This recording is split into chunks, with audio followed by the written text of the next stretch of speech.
of Orange County, Mr. Michael Balsamo.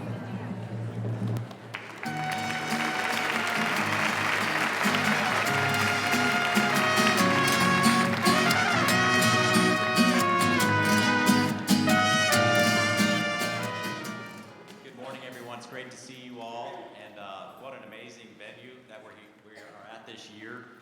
We're so pleased to be at Soka University in South Orange County, Aliso Viejo. This is my hometown, so I want to welcome you personally to the city where I live. The first thing I need to do, order of business, is just thank our sponsors, so bear with me. This is a very important thing because it's part of the reason we have such an amazing event and venue is all of these people. And the first would be the presenting sponsor, the New Home Company.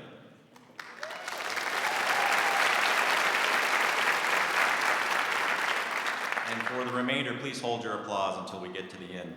The platinum sponsors, Brookfield Residential, iMortgage, Lifescapes, Richmond American Homes. Our gold sponsors, Circle M Framing, Cox Castle Nicholson, Jackson Titus, and Nossaman. And our silver sponsors, ARC, Bassinian Lagoni, Boudreaux Pipeline, Brightview, C2 Imaging, Govus Engineering, MBK Homes, Vintage Design, and Wells Fargo Home Mortgage. And our energy efficiency sponsors, as always, Southern California Edison and Southern California Gas. Please, let's thank them all.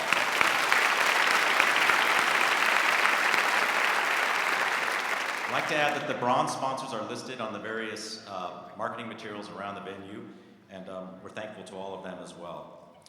So, first thing I wanted to say today, it's Earth Day, for those of you that didn't know or aren't paying attention. And I'm extremely proud to be your CEO for BIA Orange County, especially on a day like today where we're doing something so inspirational. But I also deal with these environmental issues and political issues on a regular basis. And I always want you to have a source of pride about how sustainable we operate as an industry and how green we are and what we do. And part of it is the story of this property where we are today.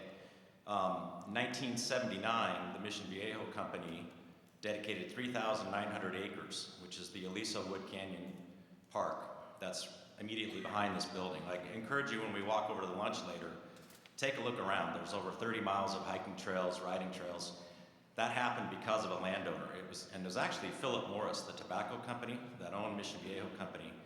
And following that legacy all the way through, Shea Homes owns the remaining parcels in town. Shea Properties specifically is involved in that. So the legacy and the history of our industry is all around this beautiful place. Soka bought the property in 1993 or so. It's about 100 acres of the 3,900. Initially, this was supposed to be 500 custom homes, but at that time, the market was not doing particularly well, and Soka had tried to locate near Malibu and was unable to get through the, basically community opposition in that area. But that unfortunate thing led to the beauty of the property we have here in this educational institution. So Earth Day is something to be celebrated. We're doing our part as well. In terms of elected leaders, I want to acknowledge our Wendy Bucknam, who's here today from the city of Mission Viejo.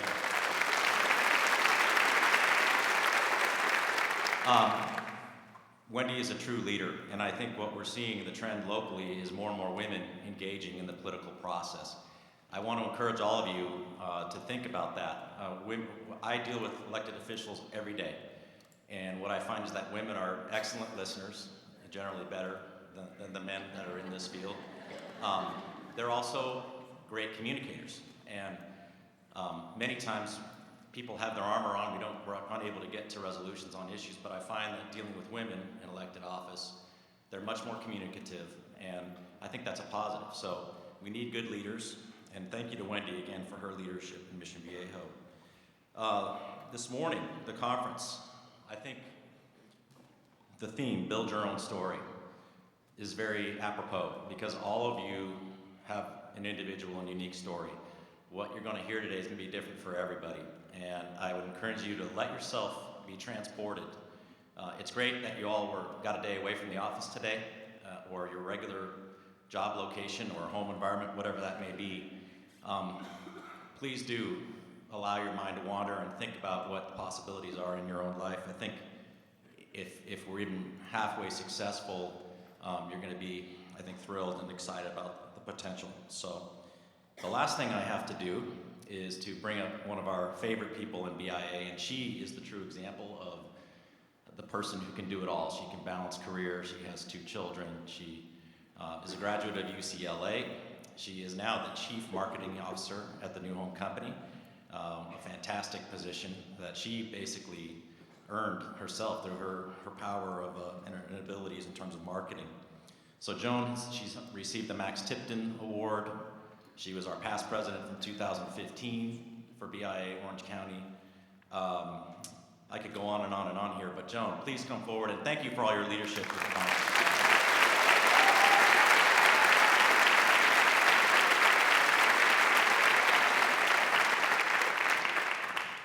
Wow. We all were together a year ago, and we were thrilled to have over 300 people at the Bowers Museum at our inaugural event. And the mission was simple: to start the conversation in our older, whiter, male-dominated industry about the unique challenges and opportunities women in home building encounter. Well, I'm standing before 500 of you, so I think it's resonating.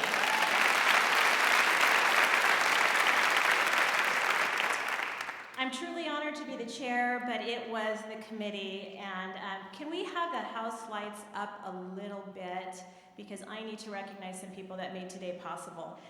First, Valerie Hardman and Lisa Parrish, who's up in the heavens.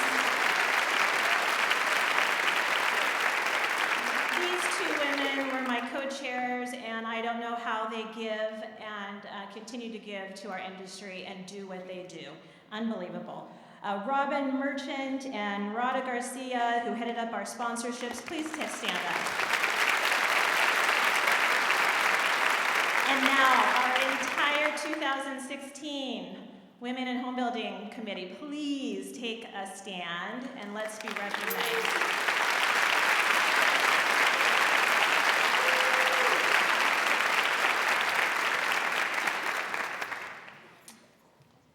Okay, Laura, Sabrina from the BIA, they're probably running around. Those 2 women are incredible, efficient, and I can't tell you how proud I am to work by their side every day with the BIA of Orange County. Thank you.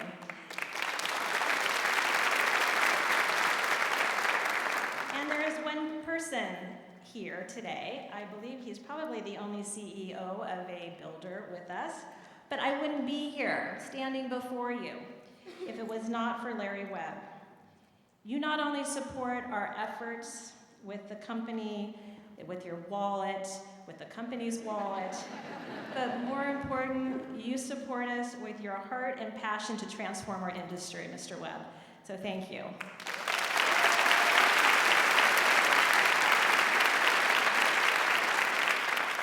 For those of you who were with us last year, you may recall that I pledged that this conference would not be a perpetual annual event, that we would have failed to achieve our goals if we still needed a Women in Home Building conference beyond a 3-year period. Perhaps simply it just transfers into a leadership conference of the BIA of Orange County. So let's take a minute to see if we have made any headway. By show of hands, okay, now we have to have the lights back up. How many of you have hired a woman, been promoted if you are a woman, have entered or have had female friends enter this industry this last year? Wow, okay, you guys turn around. That's amazing. And just a show of hands, do you feel progress has been made with that conversation? Have some doors been opened? Okay, so again, about half of the room. Builder Magazine recently reported on women behind public builders in the top 100 list. A total of 17 out of 22 public companies on the 2015 Builder 100 list have at least one woman leader in the company. I wasn't too impressed with that number. Then I looked 5 years ago, and I can see that progress is significant. According to corporate governance documents, Lennar, our second largest national builder, has 5 women in leadership roles. Pulte and Taylor Morrison, respectively, have 4 women leaders each. And these are only the women that are reported through the Wall Street reportings.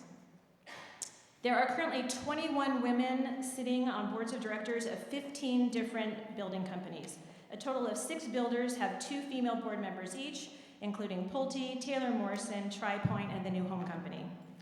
Let's be clear, women in corporate leadership are actually tied to stronger profits. Imagine that. It's reported by the New York Times. We are good for business. It's not just about diversity. So let's pivot to one area that could use our attention. Many of you have heard me rant on the fact that women are the lead buyers and they make the buying decisions of our product.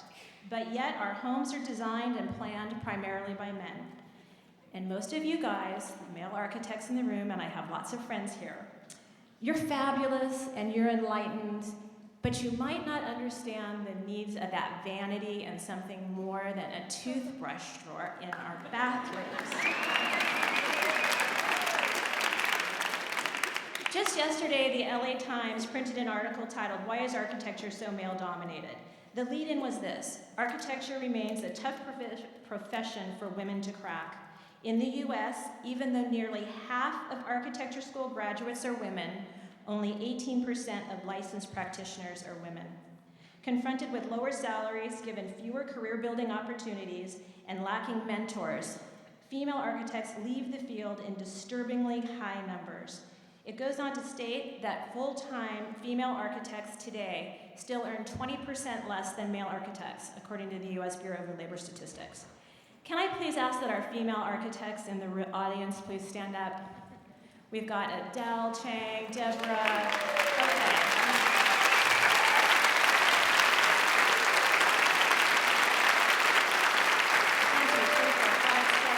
Nancy, 7. I counted roughly 7 women in over an audience of 550 people here. So what does this tell us? We applaud you and we need you to keep practicing.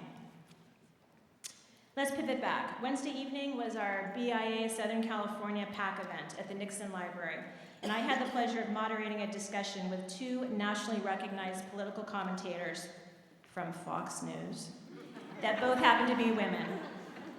As I was driving home, I reflected on the evening and realized that there is a good chance there had never been a building PAC event that featured 2 all-female lineups. What does that mean? I actually do believe we have moved the needle. Yes, we still have work to do in our noble industry, and for that, we have an incredible lineup of stories today. Ones that we hope resonate with you, inspire you, and most of all, motivate you. So let's get this party started. Even Oprah recognized Courtney Farrell as an inspired change agent in the world of imagination, creativity, and innovation in business. Courtney has built a successful career provoking organizations and individuals to think and behave differently. She has worked as a creative consultant and thinking partner to the top executives of companies like Mattel, Disney, Colgate-Palmolive, NBC, Nike, the Discovery Channel, General Electric, and McGraw-Hill. Her witty sense of humor, her drink from a fire hose energy, and her anything goes change methods have garnered her feature articles in Fast Company, O Magazine, Inc., Triathlete Magazine, and Style. She's been a visiting professor of innovation at the University of Virginia's Darden School of Business, the University of Richmond E. Claiborne Robbins School of Business, the Lyle School of Engineering and Design at Southern Methodist University, and the Chaos Pilots University in Aarhus, Denmark. Courtney can be found standing at the busy intersection of ideas, energy, and people. Her latest idea, Girl Up, empowers young women to take full advantage of their gifts, their independence, and their possibilities in order to create an extraordinary life for themselves. In the past decade, she has worked with thousands of young women as a speaker, teacher, coach, dorm mother, and mentor. Her mission is to provide girls with action and language that will help them put common and uncommon sense into practice and become the most sought-after person around without compromising who they are. Please welcome Miss Courtney Farrell.